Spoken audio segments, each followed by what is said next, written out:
चाहते हैं कि इमरान खान की जान ले ली जाए। नौजवानों, मैंने एक वीडियो रिकॉर्ड करवाई है, एक महफूज जगह पे रख दी है और इस वीडियो में मैंने एक एक का नाम लिया है। इस वीडियो में ये जो लोग साजिश करके अब ऊपर बैठे हैं, अब बताएं कि क्या आपसे मुल्क संभल रहा है? रुपया हर रोज गिर रहा है, महंगाई बढ़ रही है।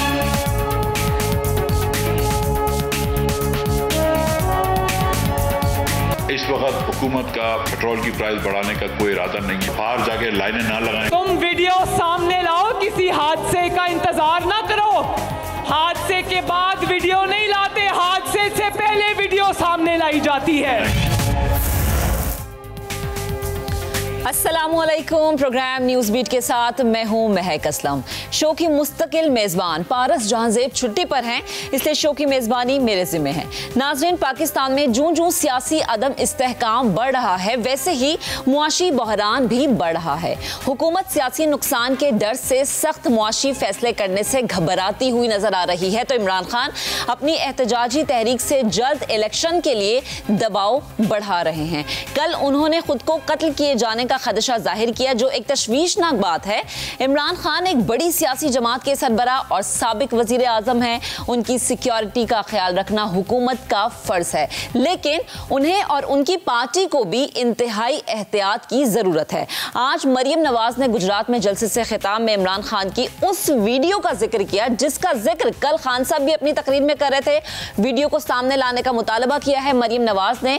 उन्होंने वजीर दाखिला से इस वीडियो की तहकीकात कराने का भी मुतालबा किया है। आज के प्रोग्राम में हम इसी मामले पर बात करेंगे। हमें प्रोग्राम में ज्वाइन करेंगे तहरीक इंसाफ से सदाकत अली अब्बासी साहब और दिफाई तज्जियाकार ब्रिगेडियर रिटायर्ड हारिस नवाज साहब भी हमें ज्वाइन कर चुके हैं। प्रोग्राम का बाकायदा आगाज करते हैं और गुफ्तगू का आगाज मैं करना चाहूंगी सदाकत अली अब्बासी साहब से। सदाकत साहब, इमरान खान साहब कल बात कर रहे थे एक वीडियो की, आज उन्होंने बात कर दी एक ऐसे जहर की जिसके बारे में उन्होंने कहा कि वो जहर पीने से मौत हो जाती है और फिर वो मौत ऐसी होती है कि वो हार्ट अटैक की शक्ल दे दी जाती है। तो ये जो इमरान खान कल वीडियो की बात कर रहे हैं, आज वो जहर की बात कर रहे हैं, ये आखिर मामला है क्या? क्या डर है उन्हें? और जब उन्हें इस चीज़ का इल्म है कि जी मुझे मार दिया जाएगा या मुझे ख़त्म कर दिया जाएगा या मुझे कत्ल किया जाएगा, ये खौफ कब से जन्म लिया है इमरान खान के जहन में? और अगर ये जन्म ले लिया है तो जो तहकीकात की बात की है मरियम नवाज ने कि वीडियो को सामने लाते हैं, उसकी तहकीकात करते हैं, तो आप क्या हुकूमत के साथ जो है ताउन करेंगे वीडियो को सामने लाने में, या फिर खुदा न खास्ता किसी बड़े सानहे का इंतजार किया जाएगा? प्लीज कमेंट कीजिएगा। जी बहुत शुक्रिया जी, आपने अपने शो के लिए बुलाया।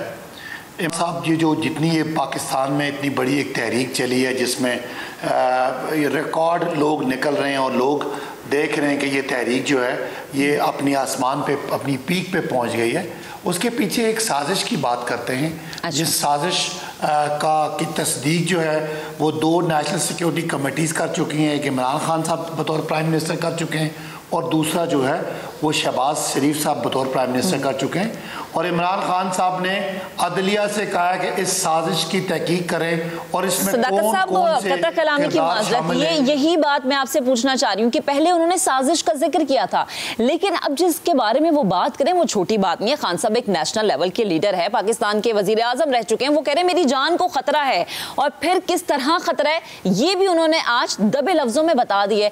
तो ये किससे खतरा है उन्हें और इस खतरे ने जन्म कब लिया? ऐसी बातें करना यकीनन तशवीशनाक है।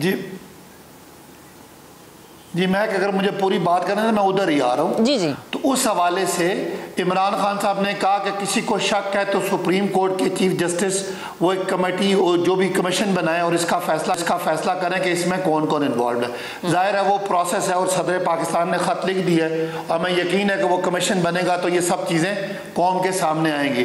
अब रही बात ये कि इमरान खान साहब ने एक मौक़िफ़ लिया और वो मौक़िफ़ फ़ॉरेन पॉलिसी का था और उस फ़ॉरेन पॉलिसी के ज़रिए उसको दबाने के लिए एक पूरी साजिश हुई और वो साजिश कामयाब हुई पाकिस्तान में, और पाकिस्तान में रिजीम चेंज हो गया। और आपने देखा कि उस साजिश के ज़रिए पाकिस्तान की उभरती हुई मईशत जो एक बहुत बुरे हालात से बहुत स्टेबल हो गई थी, 1 महीने में वो धड़ाम से गिर गई। और बैनुल अक़वामी साजिशों का जो पाकिस्तान को नुकसान पहुँचाने का जो उनका पूरा प्रोसेस था वो आप आज आपके सामने स्टॉक मार्केट मार्केट गिर रही है, महंगाई आसमान पे है, डॉलर कंट्रोल में नहीं हो रहा, रिजर्व जो है वो गिरते जा रहे हैं और पाकिस्तान का हर माशी शरिया जो आज से 4 महीने पहले ठीक था आज वो नेगेटिव हो गया और खुदा न खास्ता पाकिस्तान को अब जिस तरफ ले जाया जा रहा है कि पंजाब में एक हुकूमत है जो 26 लोटों पे मुश्तमिल है और वो लोटे अपनी पार्टी को बदल के दूसरी पार्टी की तरफ गए हुए हैं और एक अक्सरियत की बजाय अकलियत की हुकूमत है और पाकिस्तान में इस वक्त पारा इतना हीट पे है। इन सारी बातों का इशारा एक तरफ है कि इमरान खान जैसे मकबूल लीडर को ख़त्म किया जाए और तो कोई जरिया नहीं है। हुकूमत उन्होंने ख़त्म करवा दी, हुकूमत ख़त्म हुई तो इमरान खान जो कम मकबूल थे वो मकबूलियत की इंतहा पे पहुंच गए। अब तो जाहिर है जो साजिशी नासिर हैं वो तो नाकाम हो गए। जरा एक और सवाल इमरान खान साहब का भी जवाब दे दे कि ये जो मरवाने की बात हो रही है इसके पीछे साजिश अमेरिका करेगा या अमेरिका की तरफ से ऐसी कोई साजिश की जाएगी? खुदा ना खास्ता, मैं बार बार इसलिए कह रही हूँ क्योंकि खान साहब हमारे लिए बहुत अजीज हैं, तो क्या ये अमेरिका साजिश करेगा खान साहब को मरवाने की? देखिए अब मैं मेरा इतना अपना कद काट नहीं है कि मैं इसके बाकी बातें कर सकूं, बाकी बातें इमरान खान साहब भी बताएंगे। लेकिन अगर यहाँ से पाकिस्तान में एक फलता फूलता मुल्क एक ग्रो करती हुई मैशत 5.5% पे ग्रो करती हुई मैशत जो है अगर वो धड़ाम से गिर सकती है तो उनके सामने इमरान खान को हटाना कोई मसला नहीं। और पाकिस्तान में बहुत सारे मीर जाफर और मीर सादक मौजूद हैं जो थोड़े थोड़े फायदों के लिए ये काम करते हैं। आपने देखा ये मुआशी बहरान होना, मार्केट का क्रैश कर जाना, डॉलर का इंतहाई ऊपर चले जाना, पेट्रोलियम मसनूआत की कीमतों का बढ़ जाना, अवाम के मसाइल यकीनन यही है। लेकिन जिस पे इस वक्त मैं बात कर रही हूँ, आज मरियम नवाज भी ये कह रही हैं कि जिस वीडियो की कल खान साहब ने बात की उस पर जी ठीक है, ये मेरा भी सवाल ले लें कि मरियम नवाज ये कह रही हैं कि जिस वीडियो की खान साहब बात कर रहे हैं उस पर हम एक ऑफिशियली कमेटी बनाते हैं, इसके ऊपर तहकीकात की जाती है। अगर हुकूमत ऐसा स्टेप लेती है देन पीटीआई का क्या मौकिफ है, पीटीआई की स्ट्रेटेजी क्या है, ताउन करेगी हुकूमत के साथ? मरियम साहिबा से कहें पहले उस साजिश पे कमीशन बनवाएं और उनके अब्बा जी और चाचा जी का नाम आएगा उसका फैसला कराएं। अभी अल्लाह ताला खैर करे, इमरान खान के जान निसार पाकिस्तान में बहुत ज़्यादा हैं, अल्लाह खैर करेगा, कुछ नहीं होगा। लेकिन जो साजिश में इमरान खान की हुकूमत ख़त्म की और पाकिस्तान की मैशत को डुबोया उसका पहले फैसला कर लें। ये फैसला खुद ही आपको समझ आ जाएगा कि ये साजिश कैसे हुई और इसमें कौन कौन शामिल है। सही, ठीक है, सही, ठीक है। हारिस साहब आपकी जानिब आती हूँ, सदाकत साहब का कमेंट आ गया। जैसे कि खान साहब कह रहे हैं, कल भी उन्होंने कहा कि मरवाने की कोशिश की जा रही हैं, बैरूनी क़ुव्वतें हैं, कुछ क़ुव्वतें ऐसी हैं जिन्होंने साजिश की और मुझे हटा दिया, कुछ क़ुव्वतें ऐसी हैं जो कि मेरी जान लेना चाह रही हैं। आपका एक्सपीरियंस क्या कहता है? माशाल्लाह आपकी तो एक्सपर्टीज़ बहुत ज़्यादा है।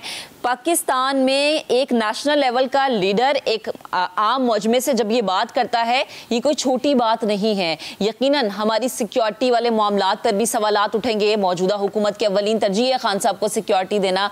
आपकी राय क्या कहती है? महक, इसमें 2-3 बातें समझने की हैं जो बहुत अहम है। नंबर 1 बात है कि एक जनरल में भी जनरल परसेप्शन हो कि since he is talking about this और मुल्क में अफरा तफरी फैलाने के लिए और मुल्क के हालात को और ख़राब करने के लिए, और जो दुश्मन के 5th जनरेशन वॉर का नैरेटिव भी यही है कि इतना ज़्यादा अवाम में और इदारों में दूरियां कर दो कि उनका एतमाद कम हो जाए, ये उनके डिज़ाइन हैं। बात यह है कि हमारी मिलिट्री इंटेलिजेंस, सिविलियन इंटेलिजेंस का जो जितनी ऑर्गेनाइजेशन है they should have some information. तो इसका मतलब ये कि इनको हुकूमत को चाहिए कि अपने जितने इंटेलिजेंस अदारे हैं उनको बताएं जी, फाइंड आउट। और फिर उसके बाद क्योंकि ये पॉलिटिकल लीडर, मैं तो इमरान खान की बात नहीं करता, मैं कहूँगा ऑल इम्पॉर्टेंट नेशनल लीडर्स सबकी सिक्योरिटी बढ़ानी चाहिए। नॉट ओनली ये किसी और की खुदा न खास्ता जान को खतरा हुआ तो वो भी हालात ऐसे ही हो जाएंगे, इसलिए उन सब को सिक्योरिटी देनी चाहिए क्योंकि ये बहुत बड़ा टारगेट है। और टारगेटेड ऑपरेशन में हमेशा आपके सामने अफगानिस्तान में कितनी टेररिस्ट ऑर्गेनाइजेशन हैं, इंडिया का हमें मालूम है कि वो क्या पाकिस्तान में करना चाहता है। इस वक्त जिस तरह लोग चार्ज में अगर ऐसा किसी के खिलाफ भी हो, आई वुड से PMLN है, पीपल्स पार्टी है, PTI है और जमातें, किसी अहम लीडर को अगर ऐसी कोई बात हो तो वो मुल्क के लिए बहुत नुकसानदेह हो सकती है। एग्जैक्टली हारिस साहब, मैं यही कहना चाह रही हूँ, कता कलामी की माजरत। एक और सवाल मेरे जहन में आ रहा है कि खान साहब तो नाम जानते हैं कि किसने साजिश की, उन्होंने कहा कि मैंने वीडियो में उन नामों को, उन किरदारों को बेनकाब किया है। सो ये ज़्यादा अच्छा नहीं है कि खान साहब खुद जो हैं इन नामों को सामने लेकर आए, बजाय इसके कि हुकूमत फाइंड आउट करे। खान साहब उन नामों को सामने लेकर आए, खुद बैठे। ये जो साजिश उनके खिलाफ की गई है, जिसका बार बार अपनी तकरीर में खान साहब जिक्र करें, इस साजिश को ख़त्म किया जाए। मेरे ख्याल में इमरान खान साहब जो हैं वो नाम तो नहीं बताएंगे, बट आई पर्सनली फील, लेकिन वो अपनी तरफ से जिसके भी नाम लेना चाहेंगे, जैसे बेनज़ीर की शहादत हुई उससे पहले उन्होंने कहा था कि सोन सो हो सकते हैं। exactly. इसी तरह वो कर सकते हैं, लेकिन specific he should not be knowing it, because ये थ्रेट हो सकता है, लेकिन किधर से हो सकता है दिस इज़ नॉट नोन।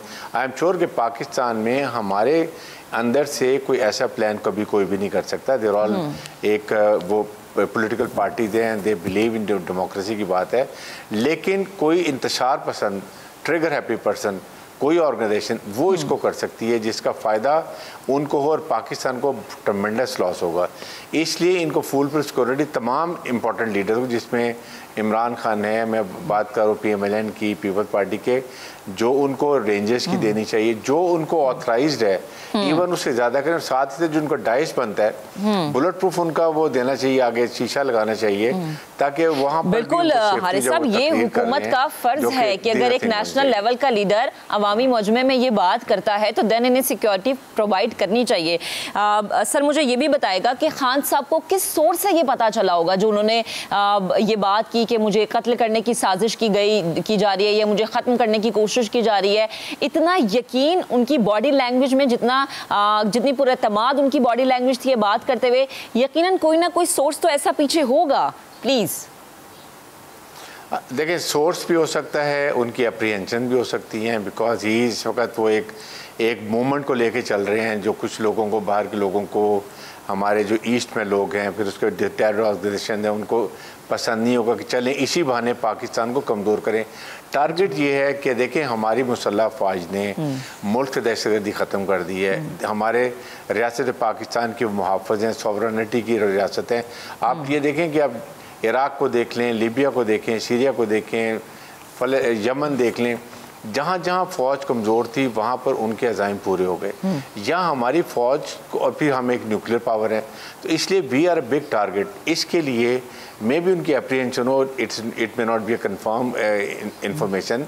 सो हमारी इंटेलिजेंस एजेंसीज को चाहिए कि they should be not finding. अक्सर वो टिप ऑफ कर देते हैं जी कि ये एक ख़बर है, आपको वार्न करने हैं, और उसके साथ ही साथ वो सिक्योरिटी खुद हुकूमत बढ़ा देती है। I still feel it's not one person, there lot of political leaders हैं, सबकी सिक्योरिटी होनी चाहिए। We can't afford any mishap at this stage, जबकि पॉलिटिकल जो टेम्परेचर है वो बहुत हाई है। बिल्कुल बिल्कुल हारिस साहब, आप बिल्कुल दुरुस्त कह रहे हैं, क्योंकि इस वक्त जो मुल्क की सूरत हाल है, हम किसी तौर पे इस तरह की किसी भी सिचुएशन के मुतहम्मिल नहीं हो सकते। सर एक और सवाल लीजिएगा, आपकी एक्सपर्टीज़, आपका एक्सपीरियंस क्या कह रहा है कि अमेरिका या चलें कोई भी बैरूनी मुल्क जो है पाकिस्तान के खिलाफ अगर ऐसी साजिश कर रहा है, तो इस वक्त जितनी हमारी बड़ी बड़ी पॉलिटिकल जमातें, मुस्लिम लीग नून हो जाए, पाकिस्तान पीपल्स पार्टी हो जाए, या फिर खान साहब हो जाए, जलसे करें, आवाम से खिताब करें, तो खुदा ना खास्ता हमारी ये पार्टीज किसी तौर पे साजिश का हिस्सा तो नहीं बन जाएगी? आपने खुद कहा कि हम इस वक्त इस तरह की किसी सिचुएशन के मुतहम्मिल नहीं हो सकते।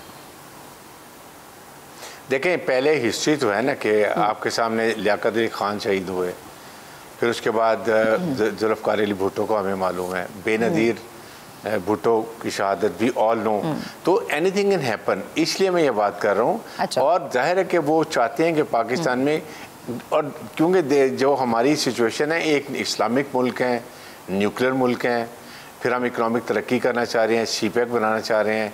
कुछ लोग हैं ममालिक के जो नहीं चाहते कि हम इकनॉमिक तरक्की करें, क्यों हम इकनॉमिक तरक्की करेंगे तो अपने फैसले अपनी मुल्की मफादात पे करेंगे, जो फिर हम आइए वर्ल्ड बैंक की चुंगल से निकल जाएंगे। दीज आर द फैक्टर्स जिसकी वजह से वो ओपनली कहते हैं आपको देश से कि जी आप चाइना से दूर रहें, नंबर 1 सीपैक ना बनाएं, इंडिया से ताल्लुकात ठीक करें, कश्मीर की स्टेटस को एक्सेप्ट करें। तो इन चीज़ों को हमने अब एज ए कॉम इसको ले देखना है कि हमने इसको डिफीट नैरेटिव को करना है। हमने अपना सिक्योर करना है। और जिस तरीके से जलसे हो रहे हैं ये बहुत ख़तरनाक है, चाहे PMLN भी कर रही है, पीपल्स पार्टी भी कर रही है, इमरान खान भी कर रहे हैं, ये मुल्क के लिए बेहतर नहीं है। वी मस्ट साइन, आपकी पॉलिटिकल पार्टीज़ को इसका पॉलिटिकल सोल्यूशन निकालना चाहिए, पॉलिटिशियंस को इसका हल निकालें जमहूरियत में। डोंट ड्रैग इसमें कोई, ना आपका सुप्रीम कोर्ट आएगा, ना Pakistan military want to come, it is politician, they should sit. अभी आपकी जो हुकूमत की पार्टी है 12-13 उसमें कोलिशन पार्टनर है, they must sit down and they find a solution कि क्या हमने इलेक्शन अर्ली कराने हैं या हमने अगले साल कराने हैं। अगर अगले साल कराने हैं तो हमने कौन कौन से बजट कैसे अनाउंस करना है, इस वक्त जो इकोनॉमिक क्राइसिस हो रहे हैं उनको कैसे पूरा करना है। बैठ के एक हफ्ते के अंदर ये फैसले करें, ये फैसले का वक्त है। जितना डिले करेंगे इकोनॉमिक डिजास्टर होगा। बिल्कुल हारिस साहब, ये जो मुआशी बहरान है ना हमारा, ये हमें इतना ले डूबा है कि अब हमें इससे निकलने के लिए, ऊपर वापस आने के लिए बड़ी कोशिश करनी पड़ेगी। इस पे मैं वापस आऊंगी, आपका इस पे कमेंट भी लूंगी। अली गौहर बलोच साहब हमें ज्वाइन कर चुके हैं, मुस्लिम इकनून से इनका ताल्लुक है। अली साहब, हम देख रहे हैं खान साहब ने कल भी वीडियो का जिक्र किया, आज भी उन्होंने खदशा जाहिर किया कि उनकी जान को खतरा है। अब ये जो जान को खतरा है, ये हुकूमत की तरफ इशारा है या कोई बैरूनी साजिश, जैसे वो पहले भी साजिश का जिक्र करते रहे, ये किसी बैरूनी कुव्वत की वो बात कर रहे हैं, क्या लगता है? देखिए, बिस्मिल्लाहिर्रहमानिर्रहीम, अभी आपने देखा कि थोड़ी देर पहले मरियम नवाज साहबा ने एक जलसा किया और उन्होंने उसी जलसा में इनकी इस बात का बड़ा, मैं समझता हूँ कि इंतहाई मुदल्लिल जवाब दिया और उसमें उन्होंने बताया कि असल खतरा तो इमरान अहमद ब्याजी से 22 करोड़ आवाम को था और अब भी है। देखिए, बात ये है कि जब आपको जलसों में बताने के लिए आपके पास कोई कारकर्दगी ना हो कि आपने पूरे 4 साल में क्या किया है, तो फिर यही आप बताएंगे ना। कभी आप कहेंगे कि ये मेरे खिलाफ साजिश हो गई है, मुझे किसी साजिश के तहत उतारा गया है। कभी आप कहेंगे कि जनाब वो लेटर लहरा के दिखा देंगे कि ये मेरे खिलाफ साजिश हुई है। कभी आप कहेंगे कि मेरी अब जान को खतरा है। मुझे ये बताएं कि पाकिस्तान का कौन सा ऐसा सियासी पॉलिटिकल लीडर है बाई एंड लार्ज जिसकी जान को खतरा नहीं है। पाकिस्तान के हालात को अगर दहशतगर्दी के हवाला से देखें तो मोहतरमा बेनज़ीर भुट्टो साहबा जब शहीद हुई तो वो भी दहशतगर्दी का निशाना बनी। लियाकत अली खान को आपने देखा कि उनको गोली लगी। और मतलब है कि किस तरह से हमारी लीडरशिप ने कितनी दफा मियां मोहम्मद नवाज शरीफ साहब ने कह दो बंद की सोबतें बर्दाश्त की। उस वक्त तो ये अमेरिका में बैठकर ऐलान करता था कि मैं इनका AC भी बंद कर दूंगा। मकसद ये है कि आज अगर खान साहब बताना चाहते हैं तो ये बहाने ना सुनाए आवाम को, वो आवाम को ये बताएं कि गौहर साहब, बिल्कुल मैं भी यही बात करना चाह रही हूँ। देखिए, जैसे आपने कहा ना कि हमारे सियासी रहनुमाओं को थ्रेट्स रहते हैं, बिल्कुल ऐसा है, यकीनन उन्हें थ्रेट्स रहते हैं और फिर उनको सिक्योरिटी फराम करना मौजूदा हुकूमत की जिम्मेदारी होती है। लेकिन यहाँ पर खान साहब ने थोड़ा एक मुख्तलिफ सा बयान दिया है। वो ये कह रहे हैं कि जो वीडियो मैंने बनाई है उसमें किरदारों को बेनकाब किया है। किरदारों को बेनकाब करने का मतलब ये कि चंद ऐसे लोग हैं जिनका उन्होंने नाम लिया है। So do you really think कि इस पर तहकीकात होनी चाहिए? अगर इस पर तहकीकात होनी चाहिए तो यकीनन ये हमारे मुल्क के मफाद के लिए भी बड़ा अच्छा है, क्योंकि जो पॉलिटिकली सिचुएशन है हम ऐसी चीजों के मुतहम्मिल नहीं हो सकते। देखिए, बात ये है कि खान साहब अगर इतने सच्चे हैं तो वो वीडियो सामने लाए ना, सुनाए ना, बताते क्यों नहीं है? ये तो झूठ हुआ ना। अब आप बैठे हुए कह दें कि मेरी जान को खतरा है, या मैं बैठे हुए कह दूं कि मेरी जान को खतरा है और मैंने एक वीडियो रिकॉर्ड करवा दी है कि ये जनाब फलां फलां बंदे हैं। अगर खान साहब इतने सच्चे हैं तो वो वीडियो को रिकॉर्ड, वो ऑडियो को रिकॉर्ड करवाइए, ये वीडियो अपनी वो सामने लाए, बताएं कि ये फलां फलां किरदार है। चले, खान साहब तो लाएंगे वो वीडियो सामने, लेकिन जो वो इतनी बड़ी बात करें कि मेरी जान को खतरा है, इसमें हुकूमत का भी तो कुछ फर्ज है ना, उनको सिक्योरिटी प्रोवाइड करना। इस तरह के खुदा ना खास्ता एक बड़े आसान है, अगर हो जाता अल्लाह ना करे तो उसको रोकना या उसके लिए पहले से तैयार रहना। तो वो खान साहब बताए ना कि उनको किससे खतरा है, फिर उस हिसाब से उनको सिक्योरिटी प्रोवाइड की जाए। देखिए, तमाम पॉलिटिकल लीडर तो आप देखें कि शहबाज शरीफ साहब 4 दफा वो वज़ीर आला रहे, फिर उसके बाद एक नेशनल पार्टी के सदर हैं। मुझे बताएं कि 4 सालों में इन्होंने उनको क्या सिक्योरिटी दी? हम तो उनकी हर तारीख, हर जलसा, हर जगह उनके साथ होते थे और वो अपोजिशन लीडर थे, अपने प्राइवेट गार्ड उन्होंने रखे हुए थे। मरियम नवाज साहबा ने खातून होकर, एक बहादुर खातून होकर जिसने के बांगे दोहल आपको पता है कि इमरान अहमद ज़ियादी से भी टक्कर ली हुई थी और एस्टेब्लिशमेंट के बारे में बात करती थी, फिर भी उनके साथ अपने प्राइवेट 4 गार्ड होते थे और वो भी बेचारे कहीं पहुंच सकते थे, नहीं पहुंच सकते थे। असल में तो खान साहब प्रोटोकॉल मांग रहे हैं क्योंकि अब उनको आदत नहीं रही है वो। लेकिन गौहर साहब देखिए, आप लोगों ने गवर्नमेंट में आते साथ मरियम नवाज साहिबा को सिक्योरिटी दे तो दी है, अब खान साहब अगर सिक्योरिटी की बात करें तो आपको तो उनके कहे बगैर सिक्योरिटी दे देनी चाहिए ताकि आपकी गवर्नमेंट पे कोई सवाल ही ना उठे। अभी एक ब्रेक लेते हैं, ब्रेक से जब ब्रेक से वापस आएंगे डिस्कशन करेंगे। ब्रेक के बाद हमारे साथ रहिएगा।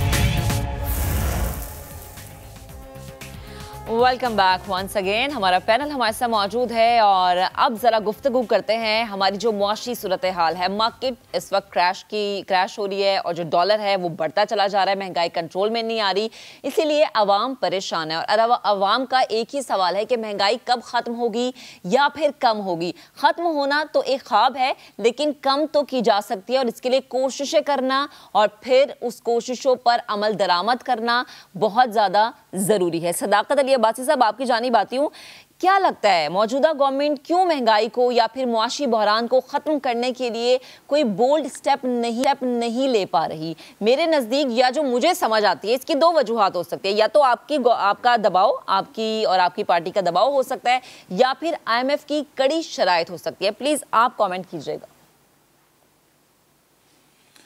देखिए, मैं कि इन्होंने जब गवर्नमेंट में थे तो ये कहते कि नहीं पाकिस्तान में बहुत महंगाई है और ये महंगाई मार्च भी कर रहे थे। आप सबको पता है कि इनका मकसद था कि शहबाज साहब के केसेस थे और उनको बिल्कुल वो फर्द जुर्म आयद होने की थी दोनों बाप बेटों पे।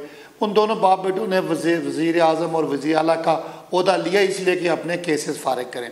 अब जो आपको सवाल है मईशत का, देखिए जब हम आए थे तो 20 अरब डॉलर का करंट अकाउंट खसारा था 2018 में और उसको हमने यानी पाकिस्तान की तारीख का सबसे बड़ा खसारा था।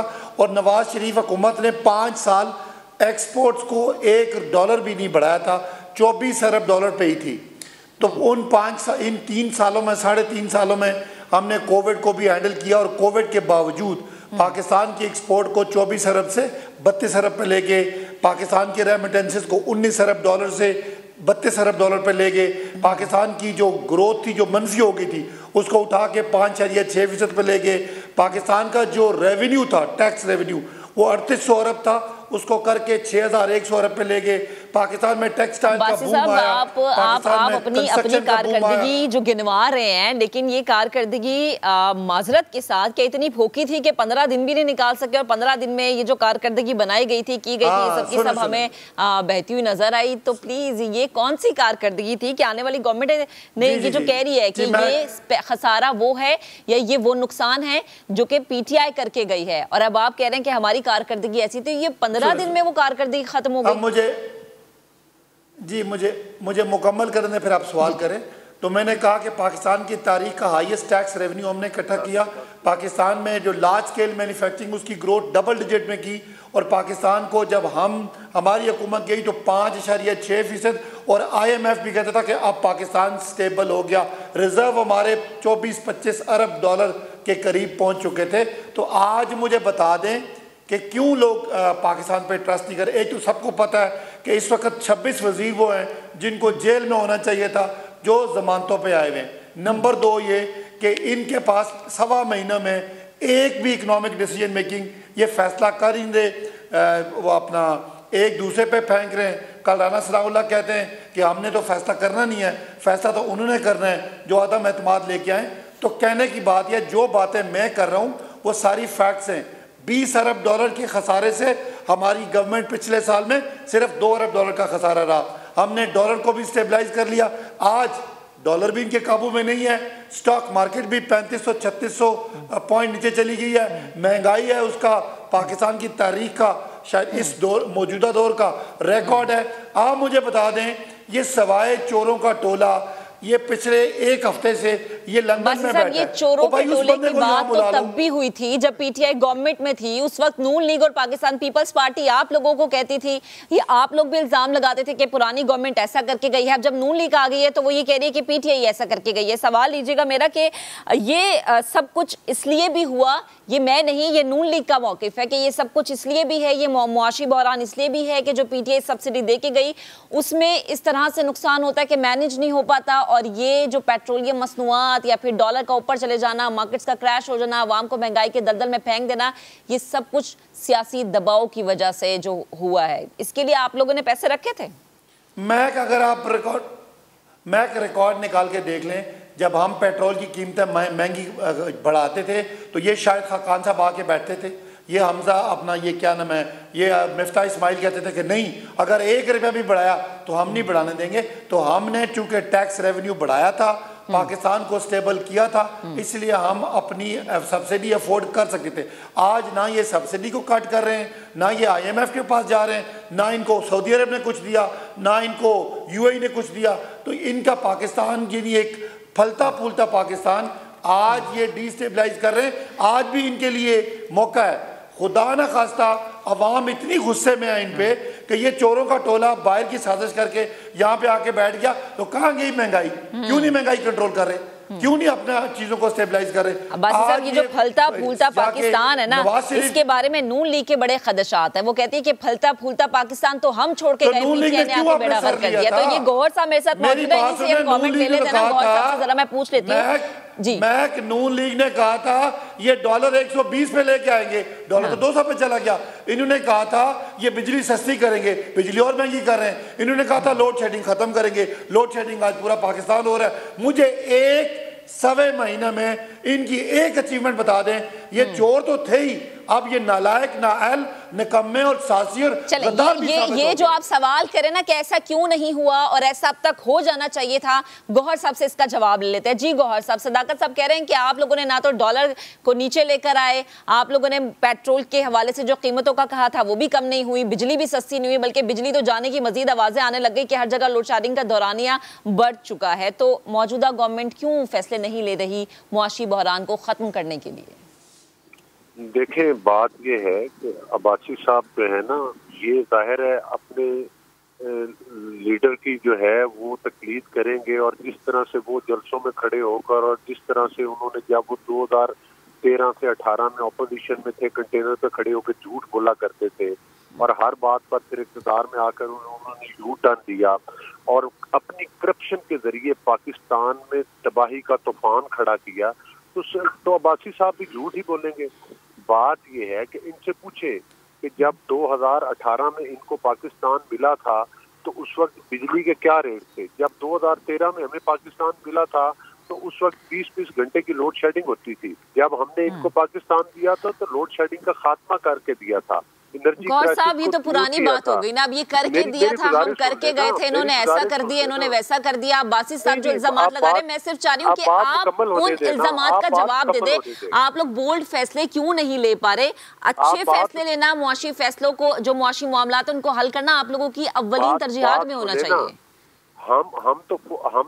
हमारी तो अभी जुमा 8 दिन भी नहीं हुए और अभी से इनकी चीजें निकलनी शुरू हो गई है। मुझे बताए कि जो गैर कानूनी तौर पर, गैर आईनी तौर पर इन्होंने पेट्रोल की कीमतें बगैर सब्सिडी दिए बढ़ाई, कम की। गौर साहब, आप जिन चीखों की बात कर रहे हैं ना, ये चीखें मुझ समेत हर आम आदमी की निकली है। ना बिजली ज्यादा आती है, आटा ना सस्ता हुआ, पेट्रोल सस्ता नहीं हुआ, तो ये तो चीखें अवाम की निकली, ऑपोजिशन की थोड़ी निकली। हमने अभी तक वो पेट्रोल की कीमतें नहीं बढ़ाई। दूसरी बात ये है, इनसे पूछे कि इन्होंने चीनी पर इन्होंने डाके डाले, इन्होंने आटे पर इन्होंने डाके डाले, इन्होंने कोरोना का केस बनाया ना यार, अंदर करे हमारे बंदों। इन्होंने पाकिस्तान की तारीख के सबसे बड़े कर्जे लिए और कर्जे लेकर इनके मतलब है कि इनके जो दाएं बाएं बैठे हुए लोग हैं उनके जरिए इमरान अहमद न्याजी ने खाए। फिर खास तौर पर जो बंदा इतना अखलाकी तौर पर गिर चुका हो कि तोशा खाना की घड़ियां बाजारों में बेच दे, और इससे तो वो बच्चा बेहतर है जिसने ऑटोग्राफ लिया और अपना कमीज बेचना। गौर साहब चले उस ऑटोग्राफ को जरा पीछे रख के, अगर ये जो डाकुओं की आप बात करें, और मैं ये कहूँगी गौर साहब इन डाकुओं को पकड़े जिन्होंने डाके डाले, उनके खिलाफ मुकदमा दर्ज करें। यहाँ पर बैठ के सिर्फ अगर डाकू की बात करेंगे तो मामला हल थोड़ी होंगे। इनसे पूछें कि फराह खान के जरिए अरबों रुपए किसकी जेब में गए, इमरान खान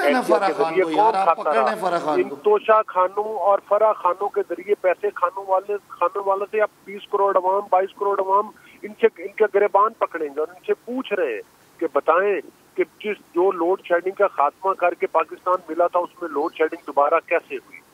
अवाम इनसे पूछेंगे कि गौर साहब गिरबान पकड़ना अवाम से पहले हुकूमत का काम है, नैब का काम है, कानून का काम है कि वो गिरबान पकड़े, पूछगछ करे, क्योंकि ये अवाम का पैसा होता है, अवाम टैक्सेस पे करती है, तो ये तो आप लोगों का काम होना चाहिए। जी बिल्कुल, वो इदारे, वो नैब जो 90 दिन के रिमांड लेता था, जो झूठे मुकदमात बनाता था, वो उस नैब का हाथ अब इनके गिरबानों पर क्यों नहीं पड़ रहा है? हम तो करेंगे इनके खिलाफ कार्रवाई। इन्होंने जो पाकिस्तान का पैसा खाया है वो इंशाअल्लाह ताला इनके पेट से निकालेंगे इंशाअल्लाह वो पैसा, लेकिन वो नैब आज इन पर हाथ क्यों नहीं डाल रहा? इसीलिए हम ये कहते थे कि ये नैब के बेनिफिशियरी हैं। इन्होंने इल्जाम तो आप लोगों पे भी लगाया जा रहा है कि आप लोगों ने FIA को गैर फाल कर दिया है। नहीं, बिल्कुल कतई तौर पर FIA को गैर फाल नहीं किया, बल्कि उसको मजीद फाल किया है। ये विक्टिमाइज करते थे, ये ऑपोजिशन के लोगों को जेलों में झूठे मुकदमात में बंद करते थे और उसके बाद दोनों हाथों से पाकिस्तान को तो नुकसान पहुंचाते थे। ये तो सिर्फ ये तो पहले जवाब देना, ये फॉरेन फंडिंग केस का फैसला आ रहा है, इमरान अहमद ज़ियादी की चीखें, जिसने इसराइल से पैसा मंगवाया, जिसने इंडिया से पैसा मंगवाया, वो सारा पैसा कहाँ से आया और कहाँ गया? इमरान खान की हमशीरा की जेबों से अरबों रुपए निकले, उसका किसी ने आज तक जवाब दिया? तो ये आप ये जवाब लेना आपका काम है, आप लोग जवाब लें। ब्रिगेडियर साहब की जानिब मैं जाना चाहूंगी, मुझे अगर गौर साहब आप इजाजत दें। ब्रिगेडियर साहब, मेरा सवाल ये है कि जो इस वक्त मुआशी अदम इस्तेहकाम हमारे मुल्क में है, आपको क्या लग रहा है मौजूदा हुकूमत का क्या वाकई ये काम है कि इंग्लैंड में जाए और जाके मशवरे करें, या ये उनका फर्ज है कि पाकिस्तान में बैठे और पाकिस्तान के मसाइल को हल किया जाए? अभी तक मुआशी बहरान को खत्म करने के लिए कोई फैसला नहीं लिया गया, चाहे जुम्मा 4 दिन हुए हैं या 8 दिन हुए हैं। एटलीस्ट ऐसी कोई पॉलिसी तो सामने आनी चाहिए थी कि अवाम सुख का सिर्फ सांस ही ले ले। देखिए महक, इसमें 2-3 बातें बहुत अहम हैं। नंबर 1 बात यह है कि इस वक्त मुल्क में 2 प्राइम मिनिस्टर्स हैं और 2 फाइनेंस मिनिस्टर्स हैं। This is a big issue. Nawaz Sharif साहब बाहर बैठे हुए हैं। अभी आज मरियम नवाज ने कहा कि इलेक्शन का फैसला नवाज शरीफ करेंगे। दैट मीन्स कि कोई बाकी कोलिशन पार्टी के से कोई ताल्लुक नहीं है। देन आपके पाकिस्तान में शहबाज शरीफ हैं, अब वो डायरेक्शन देखते हैं उधर की तरफ। इसी तरह फाइनेंस मिनिस्टर इसाक डार साहब हैं और यहाँ पर मुफ्ती इस्माइल हैं। एक तो ये प्रॉब्लम है। सेकंड सबसे बड़ी इशू ये है कि अगर इस वक्त ये प्राइस बढ़ाते हैं तो दे आर फोर्सिंग के इलेक्शन में उनको क्या इफेक्ट होगा। आज पेट्रोल की, गैस की कीमत बढ़ाते हैं तो कीमत बढ़ेगी, आवाम में और ज़्यादा परेशानी होगी, बेचैनी होगी। दे फील कि उनको इसमें अफेक्ट जो इलेक्शन में जो फोर्थ कमिंग जब भी कराते हैं, इशू ये कि सबसे पहले इनको ये चाहिए कि ये डिसाइड कर लें सारे कोलिशन में बैठ के, शहबाज शरीफ जो बातें हैं कि आपने अगले साल इलेक्शन कराना है पूरे टाइम के ऊपर और आपने अर्ली इलेक्शन कराना है। अगर तो आपने लॉन्ग टर्म अगले साल कराना है तो फिर टेक बोल्ड डिसीजन।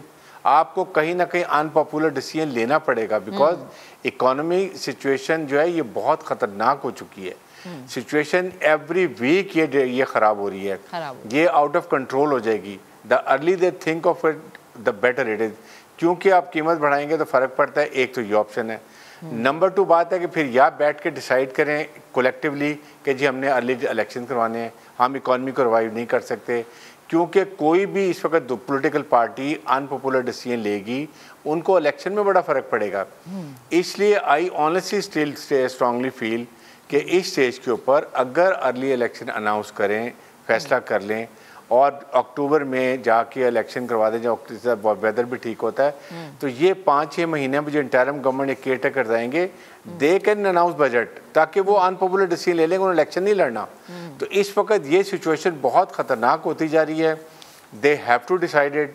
पाकिस्तान है तो ये सारी चीज़ें हैं। पाकिस्तान को बचाने के लिए फिर everybody will have to come in, चाहे वो सुप्रीम कोर्ट ऑफ पाकिस्तान हो या कोई और हो, इन सबको बिठाएं, बिठा के फैसला करें जो भी करना है। But we are heading towards very serious disaster. आपका एक्सपीरियंस क्या कहता है? आपको लगता है कि ये सब लोग बैठने के लिए तैयार होंगे? इसमें महक देखें, इनिशिएटिव जो होता है ना वो हुकूमत के पास होता है। इस वक्त हुकूमत का कंट्रोल है। They have to invite, why not invite PTI के आज ही कहें आप आएँ हमारे साथ बैठें, आप अपने हमारे साथ बैठ के फैसला करें इलेक्टोरल रिफॉर्म्स का। आपने ओवरसीज़ की बात करनी है, आपने ये नैब की बात करनी है, एटलीस्ट इनवाइट कर लें। क्या होगा, पीटीआई इनकार कर देगी ना, then who will be in a strong wicket. आप कहेंगे हमने इनवाइट किया, पीटीआई नहीं मानी, इनवाइट तो करें, एक कोशिश तो करके देखें। अगर बिल्कुल सींग फंसा के रखेंगे जमहूरियत में तो क्या मुल्क का नुकसान हो रहा है कि नहीं हो रहा। आज लॉन्ग मार्च स्टार्ट होती है, कल कुछ अरसे बाद मुल्क के क्या हालात होंगे। अगर गवर्नमेंट रोकती है वो ख़तरनाक सिचुएशन है, इस्लामाबाद जाते हैं अगेन सिचुएशन है। ऐसी सिचुएशन है, पहले इन सब पॉलिटिशियन को बैठ के मुल्क के वसी तर फ़वाइद के अंदर कोई फैसला करना चाहिए। बिल्कुल, हर सब पहले मुल्क है फिर सियासत है, लेकिन मसला ये है, बदकिस्मती हमारी ये है कि सियासतदान ये समझने को तैयार नहीं है। गुज़श्ता 4 सालों से यही तो मसला खड़ा है कि खान साहब ये कहते हैं कि मैं इन चोरों के साथ, इन चोरों के टोलों के साथ बैठना भी पसंद नहीं करूंगा। तो जब वो बैठना ही पसंद नहीं करेंगे तो ये टेबल टॉक कैसे होगी, कैसे मसाइल का हल निकलेगा? बात यह है कि अगर वो कह रहे हैं आप इस पे आप क्यों एक्शन तो लें, ट्राई तो करें। आप कहें जी आप ठीक है, हम आप नहीं बैठे हैं, अपनी टीम को भेज दें, बैठते हैं बात करते हैं। May be agree, even election के लिए जो वो बात करें, कोई जी यहाँ बैठते हैं बात करते हैं। Bring them the table, when you sit and mutually exchange views, तो कहीं ना कहीं कोई हल निकल आता है। बजाय इसके कि आप ये कहें जी कि हम जी वो पकड़ लेंगे, 20,000 लोगों को भी नहीं आने देंगे, 20 लोगों को नहीं आने देंगे, हम ये कर देंगे। पॉलिटिकल टेम्परेचर को वो तो तैयार ही नहीं है ना। एक भरे हुए मजमे में वो कह देते हैं कि मैंने ना बैठना है ना मैंने इनसे बात करनी है। तो ये जब तक बैठेंगे नहीं तब तक गुफ्तगू नहीं होगी और तब तक मसाइल नहीं निकलेंगे। सदाकत साहब, मैं चाह रही हूँ कि हमारे मुल्क की बेहतरी के लिए अगर ऐसा हो जाए कि एक टेबल पे बैठ जाएं, हारिस साहब ने बहुत अच्छी मिसाल दी है कि टेबल पे बैठना और सिर्फ एक एजेंडा होना चाहिए जो कि हो पाकिस्तान की सलामती, पाकिस्तान की बका, पाकिस्तान की मईशत की बेहतरी। अगर ये हमारा 1 पॉइंट एजेंडा होगा तो यकीनन मसाइल फ़ौरन हल होंगे। तो क्या ऐसा हो सकता है कि पीटीआई टेबल पर आए, आके बात करे, बात करके मसलों को हल करें? ये बिल्कुल पीटीआई बिल्कुल बैठने के लिए तैयार है एक बात पे कि ये जो इम्पोर्टेड हुकूमत है, जो साजिश के ज़रिए आई है, जिनको बैरून मुल्क के लोगों ने इंस्टॉल किया है, ये इलेक्शन का ऐलान करें, हम अवाम पाकिस्तान के पास जाएं और वहाँ से डिसीजन लें कि हमने यानी साहब आप ये कह रहे हैं, आप ये कह रहे हैं कि नहीं बैठना, क्योंकि जाहिर है मौजूदा गवर्नमेंट तो ऐलान नहीं करेगी। बैठे इलेक्टोरल, देखें ये इलेक्शन का ऐलान करें, हम इलेक्टोरल रिफॉर्म पे बैठने के लिए तैयार हैं। बाकी ये आपको पता है ये पाकिस्तान को बर्बाद करने आए और 1 महीने में देख लें स्टॉक मार्केट का कितना नुकसान, अरबों सैकड़ों अरब रुपए डूब गए सिर्फ इस चोर हुकूमत को बिठाने के चक्कर में। आप पाकिस्तान की इनका पूछें कि 1.25 महीने में इन्होंने कोई एक फैसला किया है, कोई एक काम किया है। तो ये जिसने भी ये साजिश की है, आज आप देखें पाकिस्तान के जो पीटीआई के जलसे उसमें माजी के मुकाबले में 10 गुना लोग ज़्यादा क्यों आ रहे हैं? लोग दुखे में, लोगों को पता है कि पाकिस्तान की खुद मुख्तारी चैलेंज हुई, पाकिस्तान की में एक इंटरवेंशन हुई। आप क्या समझते हैं कि लोग जो पाकिस्तानी लोग हैं वो इस तरह बैठ जाएंगे इन लोगों के साथ जिन्होंने वो साजिश का जो हिस्सा है? बिल्कुल अवाम के पास जाना चाहिए, फ्रेश मैंडेट आए और हम फैसले करेंगे। हमने पहले भी फैसले किए, हमने कोरोना में फैसले किए। साहब आप अवाम की बात करें, खान साहब ये कहते हैं कि शहर इक़्तिदार में 20 लाख लोगों को मैं इकट्ठा करूंगा। मैं ये कहती हूँ कि आप 30 लाख ले आए, 40 लाख लोगों को ले आए, बाद में आप करेंगे क्या? इलेक्शन का अनाउंसमेंट तो नहीं करी मौजूदा गवर्नमेंट। 30 लाख, 40 लाख, इवन 50 लाख अगर आप लोग इकट्ठे कर लेते हैं तो उसके बाद क्या होगा? देखिए इमरान खान के दूर दूर के जलसों से ये इतना परेशान है कि ये 1.5 महीने से ये पेट्रोल की कीमतें जो सब्सिडी ख़त्म करना चाह रहे हैं उसका फैसला नहीं कर सके। पंजाब में इतना खौफज़दा है, आज तक ये कैबिनेट नहीं बना सके और बजाय इसलिए कि नवाज शरीफ को यहाँ लेके आए, ये सारे लंदन यात्रा पे गए हुए हैं। पाकिस्तान का कोई ना किसी किस्म का पाकिस्तान की कोई कैसे बनेगी? आप लोग गवर्नर आप लोग गवर्नर नहीं हटाना चाह रहे, गवर्नर हेल्प नहीं लेना चाह रहा, तो कैबिनेट कैसे बनेगी? नहीं, मैं यही बात है ना, जब आप हमारे वोटों से एक मुखालिफ बंदे को मुंतखब करेंगे तो हम क्यों गवर्नर हटाएंगे? तो कहने की बात है, मुल्क में केओस है, इसका हल क्या है? एक ही हल है, इलेक्शन कराएं, हम जीत के आते हैं, हम अपना जिम्मा लेंगे, ये जीत के आते हैं। ये क्यों डरते हैं अवाम से? 14 पार्टियां मिलके, 11 पार्टियां मिलके एक बंदे के पीछे हुए। अब्बासी साहब नून कह रही है हम आवाम से नहीं डरते, हम तो आवाम की भलाई चाहते हैं। गौहर साहब, अब्बासी साहब ये कह रहे हैं कि एक ही हल है, वो हल है कि इलेक्शन करवाए जाए। तो कब करवाइए इलेक्शन, कब अनाउंसमेंट हम सुनेंगे जी कि इलेक्शन हो रहे हैं? जो नई हुकूमत आएगी वो अपना फैसला कर लेगी। जी गौहर साहब, देखें बात बड़ी सिंपल है कि इन वोट चोरों ने जो कि डस्का के मुकाम पर एक्सपोज हुए और वोट चोरी करते हुए पकड़े गए, और उसके बाद सुप्रीम कोर्ट ऑफ पाकिस्तान ने और इलेक्शन कमीशन ऑफ पाकिस्तान ने इमरान अहमद न्याजी और उस वक्त इसके सिलेक्टेड चीफ मिनिस्टर बुजदार साहब को वोट चोर का सर्टिफिकेट हाथ में पकड़ाया। उसके बाद आपको पता है कि इन्होंने अगले इलेक्शन चुराने के लिए ईवीएम मशीनें, जो कि अली गौहर साहब प्लीज जल्दी से कमेंट कर दें, इलेक्शन करवा रहे हैं या नहीं करवा रहे? हाँ या ना में जवाब दे दें। देखें बात ये है कि इलेक्शन क्यों डरते हैं टाइम पर होने चाहिए। इलेक्शन जब टाइम पर होंगे तो फिर ये आए ना अपनी, फिर उस वक्त ये अपनी 4 साल की कारकर्दगी बताएं जब तो टाइम आएगा कि इन्होंने 4 साल से पाकिस्तान को डूबने दें। ऐसे ही रोज के रोज रिजर्व गिर रहे हैं, पाकिस्तान दिवालिया होने की तरफ जा रहे हैं। किस तरह से 40 रुपए वाली चीनी इन्होंने 140 पर पहुंचाई, किस तरह से 105 रुपए वाला जो डॉलर यानी गौहर साहब मैं ये समझूं कि इलेक्शन आप लोग नहीं करवा रहे और आपका ये मौकिफ है कि इलेक्शन अपने वक्त पर होंगे। देखिए इलेक्शन वक्त पर हो या वक्त से पहले हो, अवाम के मफाद को मद्दे बेहद जरूरी है। मेरे मौजूद मेहमान हमारे साथ मौजूद थे, आप लोगों का बेहद शुक्रिया। आज का प्रोग्राम अपने इख्तिताम को पहुंचा, अपना बहुत सा ख्याल रखिएगा। अल्लाह हाफिज।